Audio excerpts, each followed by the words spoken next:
Okay. Sorry. Hi, everyone. It's Cricket Barrientos with Sounds of Autism, and I'm here again with Dr. Khan. Hi, Dr. Khan. How are you? I'm good. How are you?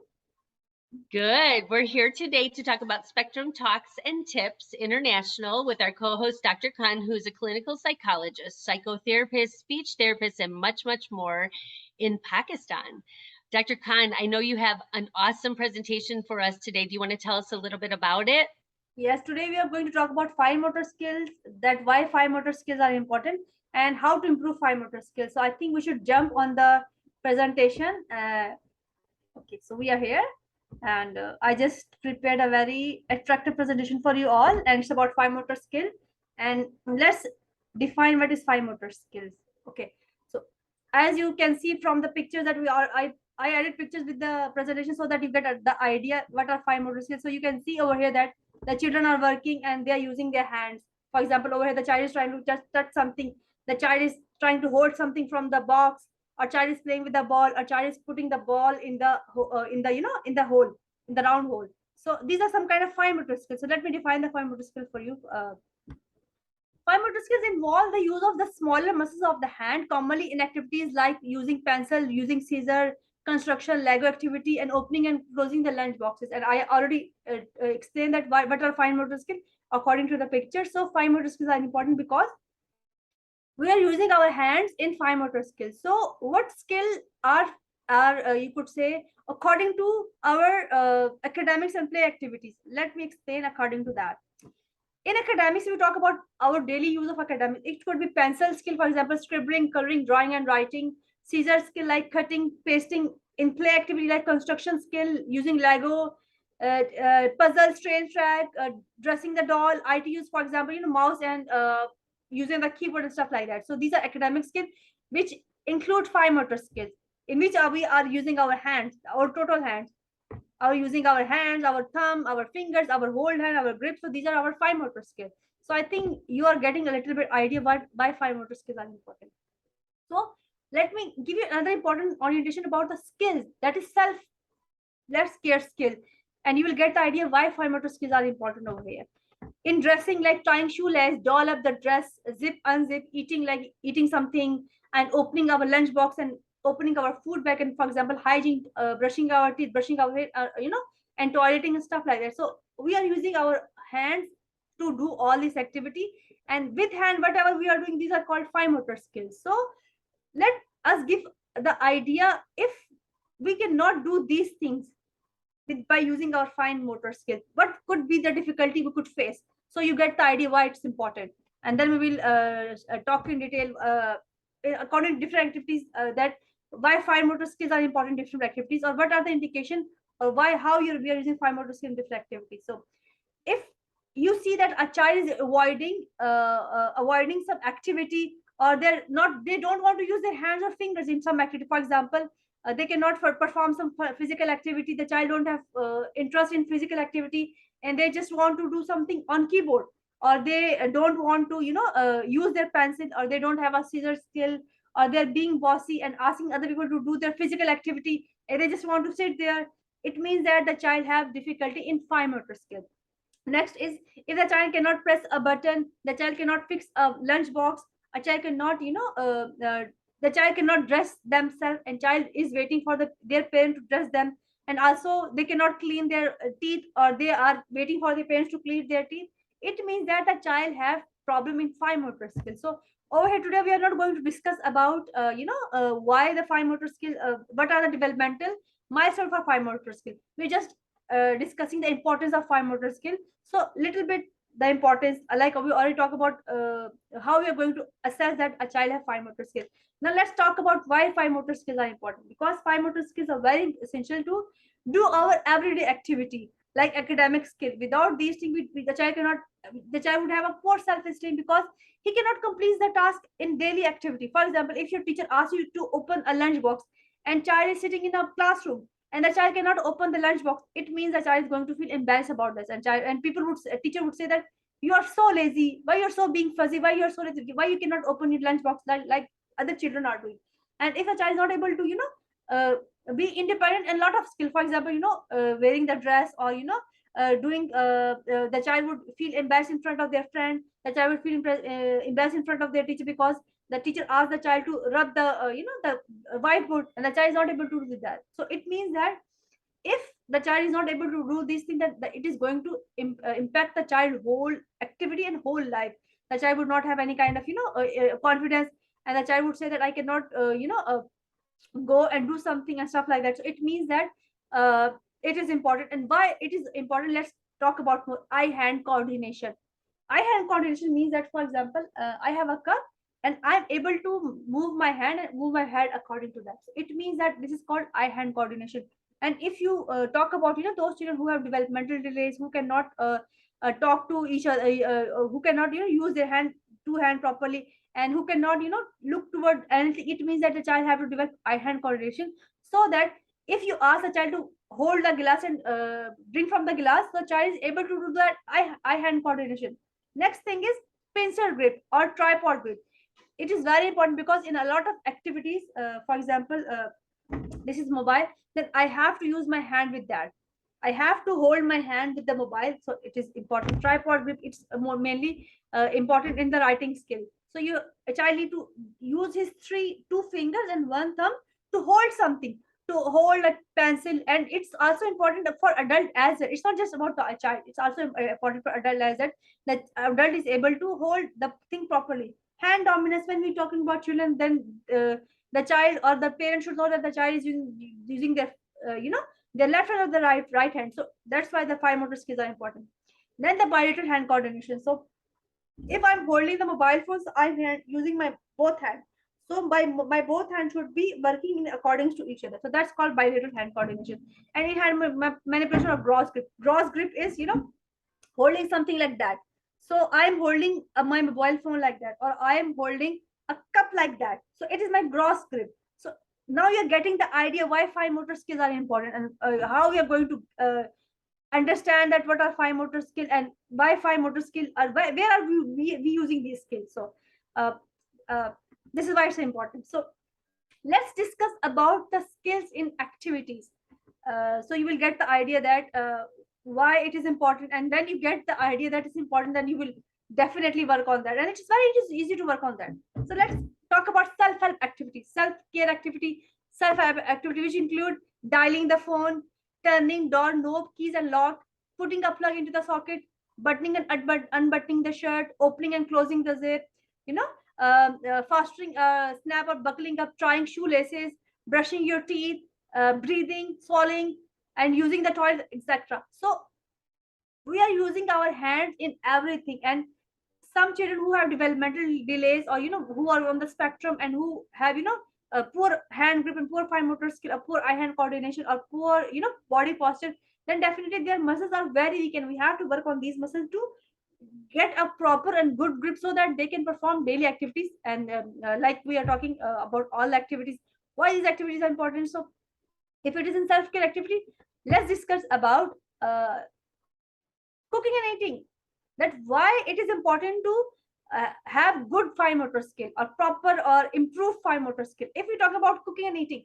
we are using our hand to pick and smell the food, just like reason, eating from the fork or the spoon, opening and closing the lunchbox, screwing and unscrewing, using ladder, tongue, spoon, large spoon, small spoon, serving the food, cutting from the knife, spreading and our topping and sprinkle spices, spreading the table, pouring, scribbling and straining and mixing, everything like that. So we are using our hands to do all these things. So that's why it's important. And let's see why, if we talk about school activities. So let's discuss what about school activity. We want our child to turn the page. Fine motor skills are important. Fine motor skills are important. Coloring, fine motor skill. Drawing and penciling, fine motor skills. Tracing, writing, cutting and scissors, pasting and gluing, measuring with the scale, typing and typing from the computer, and playing musician instrument like that. So in everything we are using the fine motor skills. So now you're getting the idea why fine motor skills are important. So let's discuss the play. Why fine motor skills are important?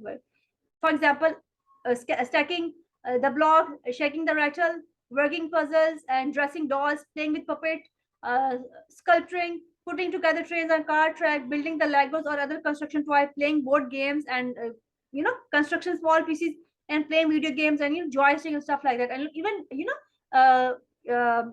playing with the small balls and putting puzzles together. In everything we are using fine motor skills, so everywhere we are using our hand, and we have to work on these activities and these skills so that a child can do all these activities. Let's discuss about fine motor activities, because we discussed the importance of fine motor activities in the classroom, in the home, in self-help skill, in every aspect. So let's discuss about some activities that can help us to develop the fine motor skill. So let's discuss. Okay, it is threading with beads onto pipe. Okay, there's something important. Can I show you something? Because instead of these are something. Okay, let me do something, because I want to just demonstrate some fine motor skills and some equipment I can use in the fine motors. But can I read this first? Like read this slide, then I will show you. Or I should start demonstrating how you can use that. Let me read it first. Okay, so threading with bead on the pipe. Sorry, what are you saying? No, that's perfect. Thank you. Okay, so threading with beads onto pipe and cleanser, and then threading, posting and slotting toys with baby toddlers, poking straw into holes and pasta necklace. These are some activities that you can do with your child at home to improve the child fine motor skills. So you can see in the picture that there's a child who is putting beads into the lace, so the child can develop the fine motor skill with these activity at home. Other activities could be tinkering with wires and loose part in the play-doh, grinding coffee beans, sorting colored chips into the egg, and tearing and sticking collage, monster play-doh. You can have a play-doh at your home, and you can just stick a lot of things into that play-doh, and that is very good activity at home to improve the child fine motor skills. So we are discussing all the activities which we can use to child to develop the fine motor skill. Okay, but other good activity could be foam and water window art, pom drop game. It could be painting with water and finger paint, mono painting. You can use your you can put colors on your hand and just stick that into to the wall or to the to the page, and painting with Q-tip, and you can use matching lid game and tape resistance painting, and it could be a lot of activity. You can stepping into doodle sticking, whisking color to each other, mixing people, stacking cups, play-doh cupcakes, and that could be zipping and unzipping zipping shirt. Even you can use art activities to with your child to develop the fine motor activities. Other activity could be making mark in fairy dust, or decorating play-doh and making and scooping something from one cup to another cup, and sorting different patterns, pattern with Lego. You can use Lego. You can also lid posting, and there could be any activity that you can use to increase the child fine motor skill. And you can also see that I have a lot of pictures along with every slide that you can use to improve the fine motor skill at home. Okay, it could be waving around cupboard, Ferris pipe cleaner activity, beads on spaghetti, hair roller and sticking activity, first swing basket, and enabling edible finger paint. And it is so easy to make this paint that you can use some pudding. You can add some color into that activity and stuff like that. So before closing to I have some thing to show you that you can use into fine motor activities at home. So I thought that I would do it today. This is a cupboard. You can see that, and I have holes in that. So I have a string over here, and I'm going to teach a child to do these activities. So it's just like that. So I'm using my hand, and if a child is not able to do that, then you are holding the both hand of a child and helping the child to do that. So for example, this is one activity. Okay, so this is one activity, and I have 2-3 activities, by the way. There's a very important activity for children who have sensory issues. You can do that activity with the child over here. So this is a toothbrush, and I can ask the child to do that. And these are actually activity I'm doing in the session. So when the child is bored with the equipment, then I start doing these things. So I'm helping the child to do these things. So it is very easy to do that to improve the fine motor skill at home. There's another activity which you can do with a child. For example, I have a cup and there's another cup, and I'm asking the child to pour into that. See, it's a very simple activities, but it is going to improve the fine motor activity of the children. So pouring is very interesting activity for the children. Then I have a very interesting thing that is called sensory box, and children love that thing, especially children who have autism. They love this activity because this is a box and I have white beans. You can see that. And it is making sounds.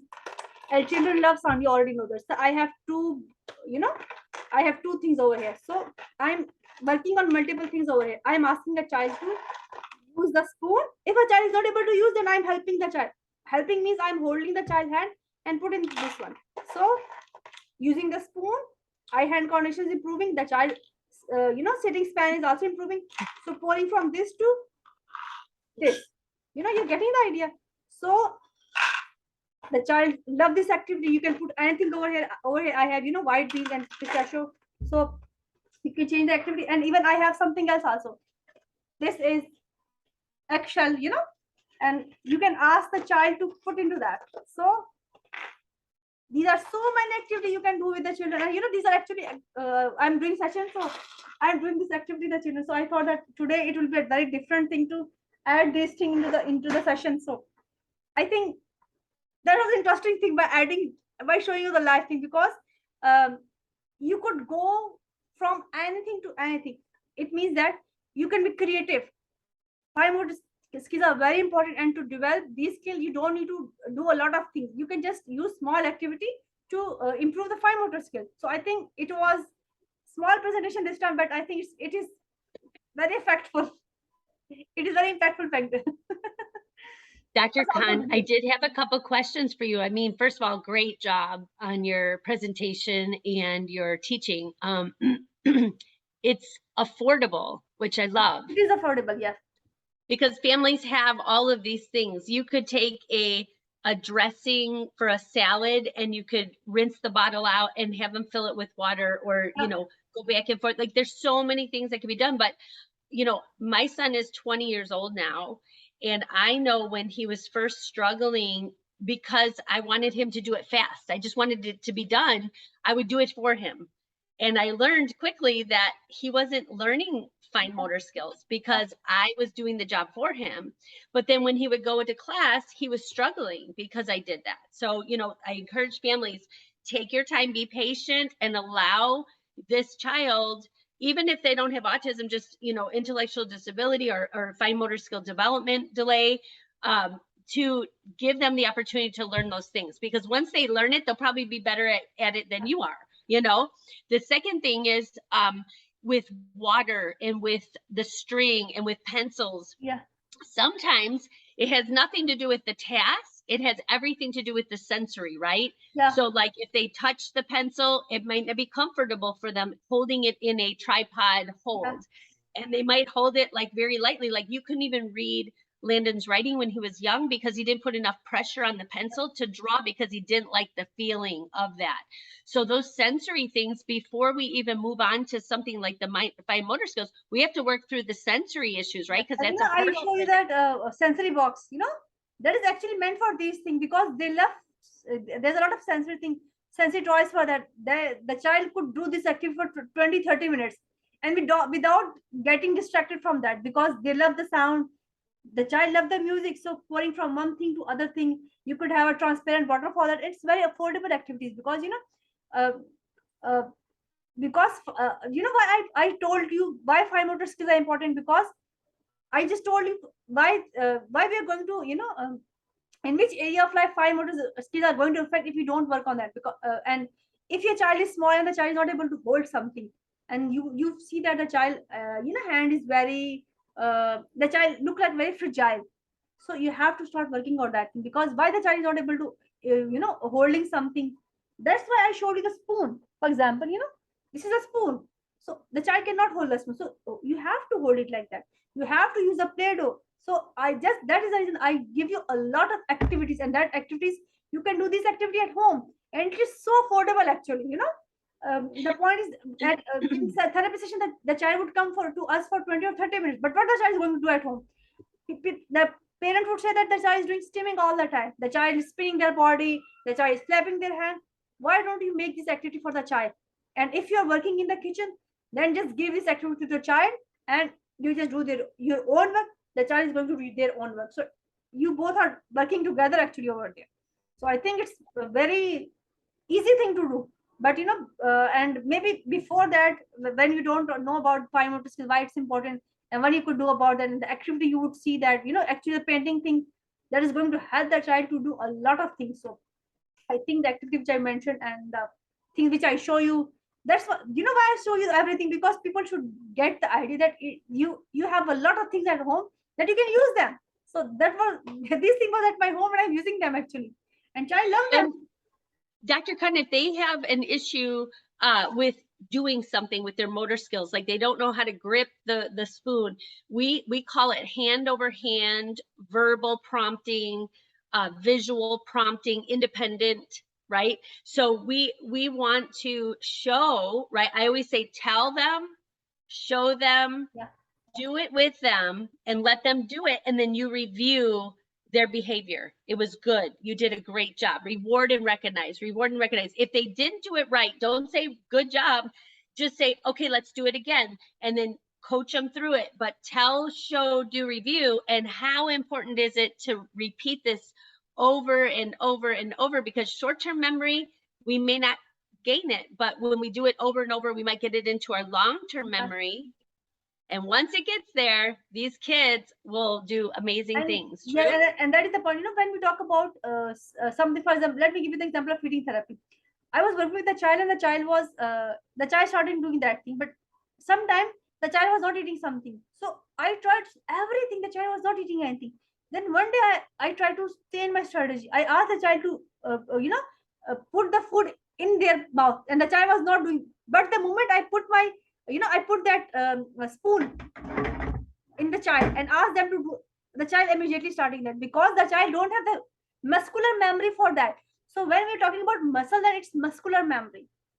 Verbal thing is something else, but when we're working with the child, and it's a lot of things are muscular. Last time when we're talking about the oral motor area, for that we have to make a muscular memory. Why we are repeating everything? Because so that things become automatic. We have to have neuron, and when we're talking about neuron, then there's a pathway for that.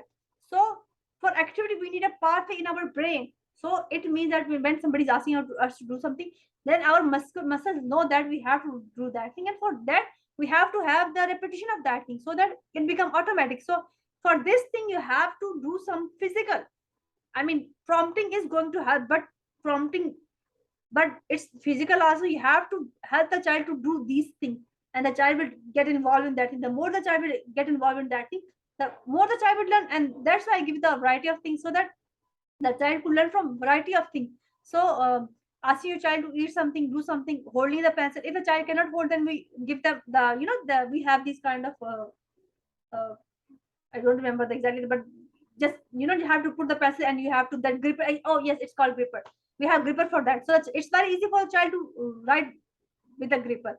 But the point over here is that we have to work on the fine motor skills, so that it helps the child to do all the activities. Because like I said, that when we are working with the feeding and when we are working with the speech, we have to work on the muscles actually, so that the child know that when I'm eating something or when I'm talking, I have to know that I have how I have to control my breathing while eating or while talking, or when I'm something, then how I'm going to do that, how I'm going to achieve that task. So with the passage of time, the child will learn that thing. But be patient with that child, give the child space, and practice with child. That is the point over here, and give the variety of things to do. Like child love art, sand play is a very good activity. Why don't you take your child to the beach and play with them? Sand is a very good thing. Ask the child to play play the sand castle. Put a lot of things in sand, and ask your child to pick that thing from the sand. Fine motor activity, eye hand coordination, using both hand and coordination. So it's more like you are helping your child to integrate. And whenever we're talking about children with autism and other disability, the child don't know how to use the senses together. That's why the child don't understand that. That's where the child is looking here and there. That's why the child is confused, because they don't know what is sensory integration. And with sensory integration therapy, you are helping our child to use 2 or 3 senses together. So that's how you're going to help your child.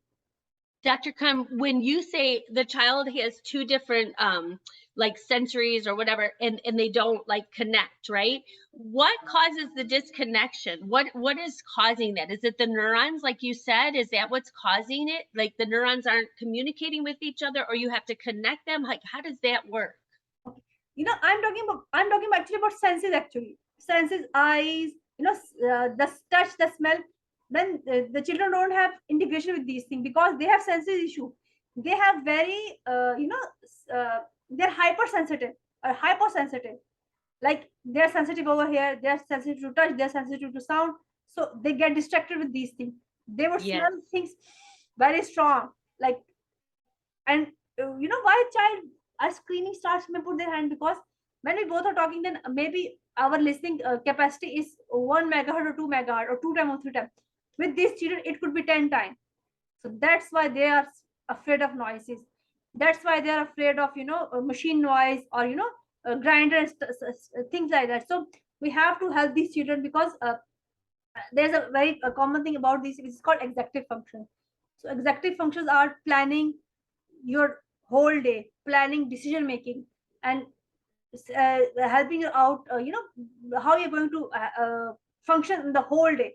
So the more aligned things you have, it is very easy for you to to decide for yourself. So if a child know everything already, the child is not getting not going to get confused, because it's a lot of firing in the neuron. Let me give you one theory. It's about autism, or you could say neurodivergent. That we have neurons and we have aligning on the neuron. According to one theory, there are small holes in that neuron. So the message is going there, but the the message is leaking out. Just like there is a pipe which has a hole and water is coming outside. So message is going here and there. So the moment it went delay to the process, because first sensation is coming, then it's going to brain. The brain is going to work on that. Then the brain is sending the message to the motor neuron, and the child is going to act on that. So when it is going around the child, and the child have a lot of issues like that, and child don't know how to connect these things, or child don't know what is going around him, the child is confused around the environment, because there's a lot of bombardment in the brain. And if you're working with a child, to keep 2-3 things in the mind. The room should be clear out of every distraction. If the child is studying, then no distraction at all, no sound at all, no colorful thing at all. People don't get this idea. In the therapy room, there should be no color at all. Simple, plain therapy room. People don't get this, because children get distracted with these things. Children get, they just need a nanosecond to get distracted. But the parents would come to some therapeutic room and they say, "Oh, why this place is so, plain, or why you don't have a lot of equipment?" And they don't get this idea the child is getting distracted. When you're working with children, we hide everything under the chair, and the child is looking, what is next? What is next? What is next? It's how their brain is working. So just to keep them focused, we have to be very clear, very simple, and free of every distraction. So I think I just sum up a lot of things in this question. No, it was great. I think you really hit it on the head. And I think that it would be really neat to see how sound travels to the brain. Yeah. And when you have these neuron deficiencies with the holes, how that sound go. So what ends up at the brain might be a sentence that's only 50% of what you said, or 25%. Delay. Yes. Delay in the response. That's why the response is delay, actually. That is the point, actually. So people don't get this idea. So you have to know the reasons behind it. Instead of calling them dumb, instead of calling them response is so delay, you don't know what is going inside the brain, because these are neurodivergent brain, and that is something different. So we only have one thing, less than 1 minute. I know we're going to go. We could talk all day, but you know what? I really appreciate you, Dr. Khan. You have a lot of information for our families. You give us hope for sure. And I think that, if you continue to listen in, Dr. Khan has a lot of information she can share with you. And because she lives life on a spectrum with autism, she too understands what you as a parent or you as your child goes through on a week-to-week, day-to-day basis, minute by minute. And she has a lot of information she can help you with. So don't give up. Dr. Khan will be here for you. Thank you, Dr. Khan. Have a great week, and I will see you tomorrow. Yeah, thank you so much. Bye-bye. Bye.